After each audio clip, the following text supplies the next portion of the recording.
എല്ലാവർക്കും കിഡ്കാറ്റിസ് വീട്ടിലേക്ക് സ്വാഗതം. ഞങ്ങൾ പുൽക്കൂട് ഉണ്ടാക്കാനായിട്ട് പോവാണ്. അപ്പൊ എല്ലാവരും വയോ, നമുക്ക് പുൽക്കൂട് ഉണ്ടാക്കാം. ഞങ്ങൾ കൊടകര പോയി വന്നപ്പോ പുൽക്കൂടിന്റെ സെറ്റ് മേടിച്ചിട്ടുണ്ടായിരുന്നു. അത് ഓരോ ഭാഗങ്ങളായിട്ടാണ് കിട്ടിയത്. ഞാനത് സ്ക്രൂ ചെയ്തോണ്ടിരിക്കാണ്. സ്ക്രൂ ഒക്കെ അതില് തന്നെ തന്നിട്ടുണ്ടായിരുന്നു. ഇതിന്റെ മേൽഭാഗത്ത് വയ്ക്കാനുള്ളതാണിത്. കൂടൊക്കെ ഞാൻ സെറ്റ് ചെയ്തു. അപ്പോഴാണ് തൊപ്പിയുടെ കാര്യം ഓർത്തെ. തൊപ്പി എടുത്തിട്ട് വന്നു. പിന്നെ ക്രിസ്മസിന് തൊപ്പി ഇല്ലാണ്ട് എന്ത് ക്രിസ്മസ് അല്ലേ.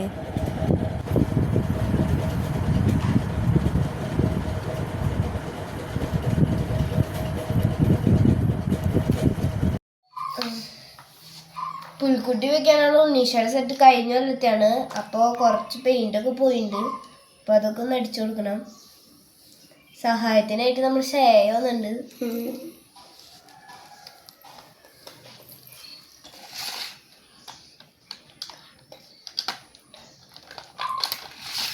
ഷീക്കുട്ടിനും കൂടിയിട്ട് അവൻ്റെ കളിപ്പാട്ടത്തിൻ്റെ വണ്ടിയിൽ എംസാൻഡ് നിറയ്ക്കാണ് കൂടിൻ്റെ അവിടെ സൈഡിൽ ഇടാനായിട്ട്. അവിടെ രണ്ടാളും കൂടി നല്ല തല്ലുപിടുത്താണ്. ഷേക്കുട്ടി മണ്ണിടാൻ നോക്കുമ്പോൾ ഷീക്കുട്ടൻ വണ്ടി എടുത്തിട്ട് പോകും. കുറച്ച് നേരം അടിയൊക്കെ ആയിരുന്നു.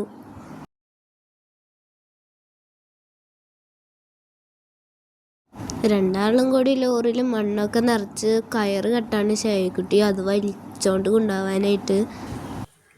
നല്ല രസമുണ്ടായിരുന്നു കാണാനായിട്ട്.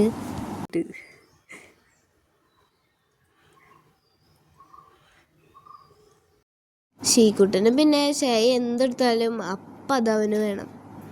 പിന്നെ അതിന് വാശിയായി. പിന്നെ രണ്ടാളും കൂടി അടിയായി. പിന്നെ ഭയങ്കര അടിയാവും അവര്, തല്ലലും മാന്തലും ഒക്കെ ആയിട്ട്. ഷേമോൾക്ക് പിന്നെ ഷീക്കുട്ടൻ നിലവിളിച്ച് കഴിയുമ്പോൾ ഭയങ്കര സങ്കടമാവും. അപ്പം പിന്നെ വേഗം അങ്ങോട്ട് കൊടുക്കും. ഷീക്കുട്ടൻ അങ്ങനെയല്ല, അവൻ എന്ത് സാധനം കിട്ടിയാലും ഷേക്കുട്ടിക്ക് കൊടുക്കില്ല. പുൽക്കൂട് ഉണ്ടാക്കാനായിട്ട് ഷേക്കുട്ടി മണ്ണൊക്കെ വണ്ടിയിൽ നിറച്ച് കൊണ്ടുവന്ന് ഇറയത്ത് കൊണ്ടിട്ട് തന്നു. ഒരു 3-4 പ്രാവശ്യം വണ്ടിയിൽ കൊണ്ടിട്ട് തന്നു കേട്ടോ. എല്ലാ പ്രാവശ്യവും നല്ലോണം പുല്ലൊക്കെ വെക്കാറുണ്ട്. ഈ പ്രാവശ്യം പരീക്ഷ ചെയ്തുകൊണ്ട് പുല്ല് മുളപ്പിക്കാൻ സമയമൊന്നും ഉണ്ടായില്ല.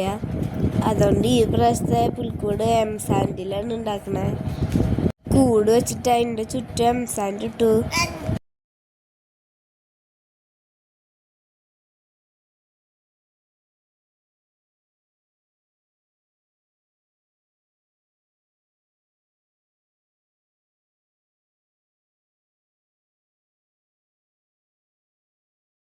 അമ്മ അത് ഉണ്ടാക്കണതിൻ്റെ ചുറ്റും വെക്കാനുള്ള വേലി ഉണ്ടാക്കിക്കൊണ്ടിരിക്കുകയായിരുന്നു കാർഡ്ബോർഡ് കൊണ്ട്. അതിൻ്റെ ഇടയിൽ അവർ രണ്ടാളും കൂടി നല്ല തല്ലുപിടുത്താണ്. അതാണ് ഞാൻ ഇങ്ങനെ നോക്കിയിരിക്കുന്നത്. നിങ്ങൾക്ക് ബോറടിക്കാണ്ടിരിക്കാനായിട്ട് ഞാൻ അത്ര സ്പീഡിലിട്ടുണ്ട്. ഞാനവിടെ കംപ്ലീറ്റ് എംസാൻഡ് ഇട്ട് ലെവലാക്കിക്കൊണ്ടിരിക്കുകയാണ്. പുല്ല് വയ്ക്കുന്ന ഭംഗിയില്ലേ ഈ പ്രാവശ്യം.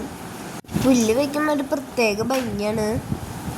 തെന മുളപ്പിച്ചാണ് ഞങ്ങൾ പുല്ലുണ്ടാക്കാറ്. അത് മുളച്ച് നിൽക്കണതാണ് നല്ല ഭംഗിയാണ്. അമ്മ കിടന്നിരുന്നൊക്കെയാണ് അമ്മയുടെ പണികൾ. അമ്മ മതിൽ പണിയിലാണ്. പിന്നെ ഞങ്ങൾ വീട് എവിടെ വെക്കാന്ന് വെച്ചിട്ട് അങ്ങോട്ടും ഇങ്ങോട്ട് നീക്കി വെച്ചുകൊണ്ടിരിക്കുകയായിരുന്നു. ഞാനിവിടെ വെക്കാന്ന് പറയുമ്പോൾ അമ്മ അങ്ങോട്ട് നീക്കി വെക്കാന്ന് പറയും. പിന്നെ അവിടെ ഉറപ്പിച്ചു. പിന്നെ അമ്മ കല്ലുകളൊക്കെ പറക്കി കൊണ്ടൊരു മല പോലെ ഉണ്ടാക്കി. കിണറുണ്ടാക്കാനായിട്ട് ഞങ്ങൾ ഒരു ചില്ലിൻ്റെ ബൗൾ വെച്ചിട്ട് അതിൻ്റെ സൈഡിൽ ചുറ്റും മണ്ണ് വെച്ച് കൊടുക്കാണ് ചെയ്തത്. ഞാൻ ഓരോ ഭാഗം ശരിയാക്കി വരുമ്പോഴേക്കും അവൻ ഓരോ ഭാഗത്തുനിന്ന് കപ്പയിൽ മണ്ണ് കൊണ്ടുപോയിരുന്നു.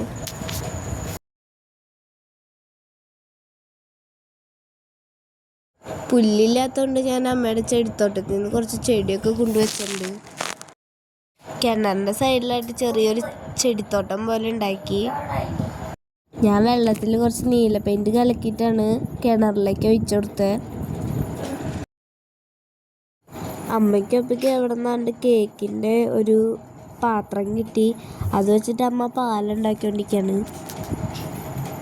പിന്നെ അതിൻ്റെ 2 സൈഡിലും പുല്ലും വെച്ച് കൊടുത്തിട്ടുണ്ട്.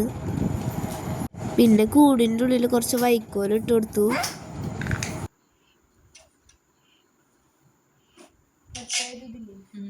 വഴിക്ക് വേണ്ടിയിട്ട് ഞങ്ങൾ ഇങ്ങനെ വൈറ്റ് സിമെൻ്റ് എടുത്ത് ഇങ്ങനെ വഴി പോലെ ഉണ്ടാക്കി. മലയ്ക്ക് ബ്ലാക്ക് പെയിന്റ് അടിക്കാന്നാണ് വിചാരിച്ചത്. ബ്ലാക്ക് പെയിന്റ് അപ്പോൾ കട്ടയിട്ടിരിക്കുകയായിരുന്നു.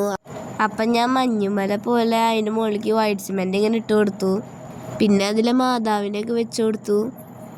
പിന്നെ മാല ബൾബൊക്കെ ഇട്ട് സെറ്റാക്കി.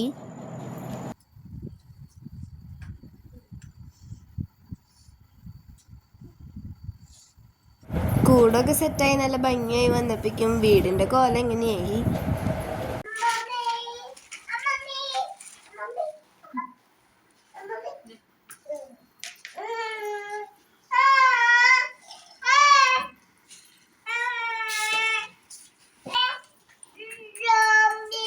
അപ്പം ഞങ്ങളുടെ പുൽക്കൂടൊക്കെ സെറ്റായിട്ടുണ്ട്. അപ്പം എല്ലാവർക്കും ഇഷ്ടമായെങ്കിൽ കമൻറ്റ് ചെയ്യണേ.